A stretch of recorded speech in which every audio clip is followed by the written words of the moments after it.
All right, I'm a big fan of Jimi Hendrix, doggone it. And all of his playing, but a lot of times when he would do his rhythm thing, he would incorporate a lot of Curtis Mayfield-y double stops and some Steve Cropper-ish things and so on and so forth. And then Hendrix would choke up on his pick to get these kind of like clean pinch harmonics.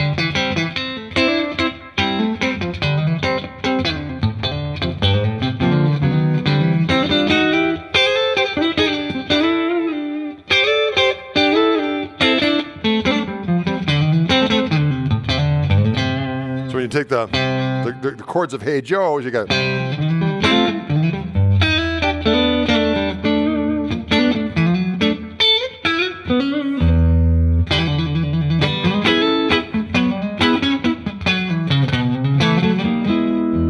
all that kind of stuff, you know. But, you know, Hendrix, when he would do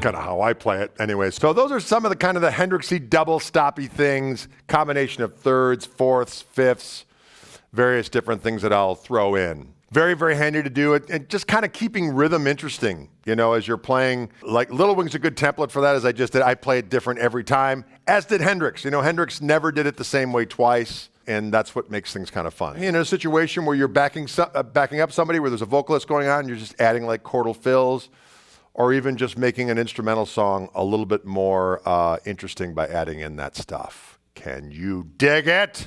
There you have it. I want to talk about something that not only in my riffing, but in my lead playing means a ton, and that's double stops.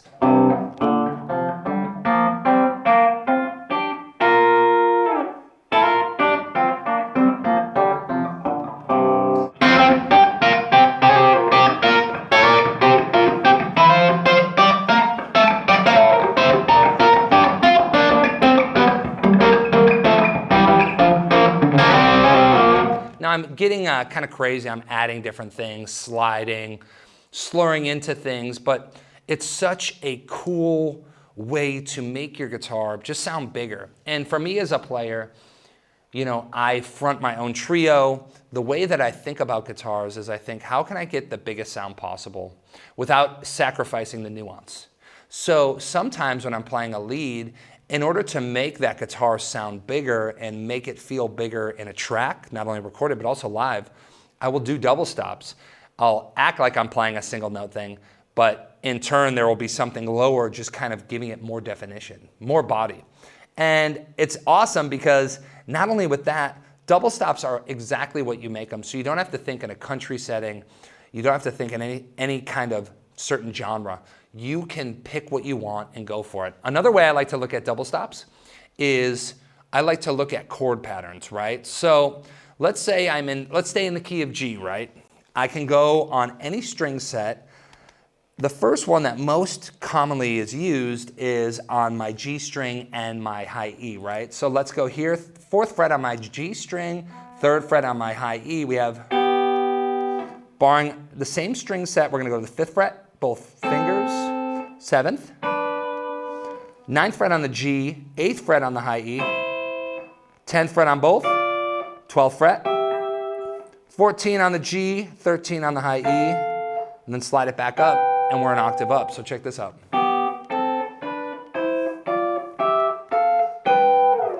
So that's cool, right? Like it's a 6 basically up and down the neck, so you can go. And as a guitar player, go into your guitar player toolbox and say, what happens if I slide? Sliding.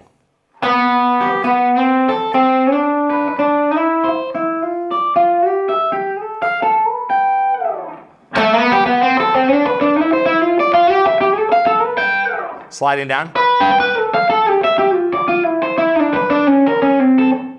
I added a passing tone. I went to the 6th fret, listen. Just trying to be more musical with it, but you can find all of these very, very cool chordal double stops across string sets everywhere across the neck. That's the fun part, is finding those and being able to use them, because like anything, having more double stops in your arsenal, it's going to do nothing but help you, make you feel a little bit more well-rounded musically, and also come up with some really cool parts that you probably wouldn't even think about playing. So dig into double stops. It will be something that you will cherish and you will use in your playing forever. Double stops. Ooh. Yeah. Anyway, double stops used to spook me really bad, and didn't know what it was or where it went, how it came together. And it took a long time, but I finally figured it out. It just seems like it's mostly little bits of a chord. So if, say, we were in the key of A, you could play 2 notes of a chord, and it can be the close harmony where it's a 1 and a 3, or a 1 and a 5, or a 3 and a 1. You hear that a lot. A lot of guys play out of that one, where they'll play.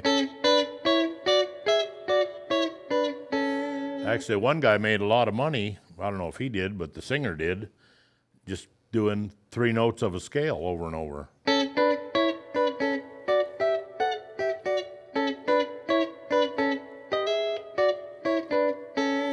might recognize that one. That's double stops.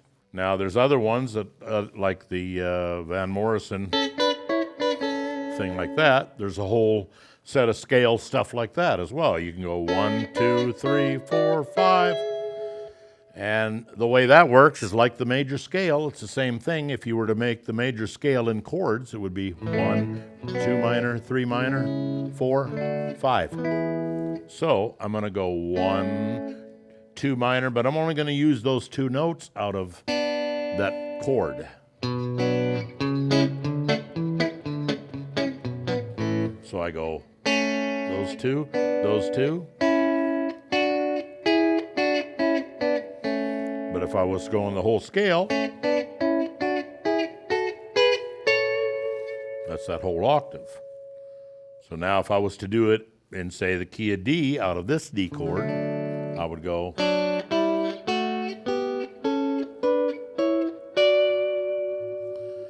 Once you get into that and know where things are going and how to climb around, then there's a whole nother bunch of that stuff that's, you can do it with pentatonic stuff. There's a fellow named Jerry Reed that did a whole bunch of that in wonderful harmony, and he kind of mixed and matched, where he would place pentatonic and major, but he would go.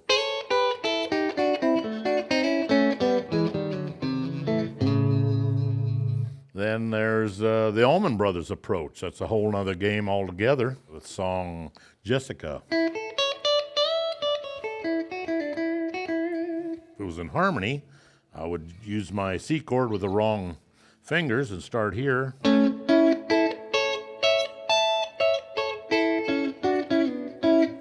That's all for this session. If you've enjoyed what you've seen here today, don't forget to like, subscribe, and hit that little notification bell for more lessons in the future. Make sure you check out the other lessons on our channel, and don't forget to head over to TrueFire.com for the full experience. We have synchronized tabs, jam tracks, and a massive library of courses covering all topics a guitarist could ever want to learn. Until next time.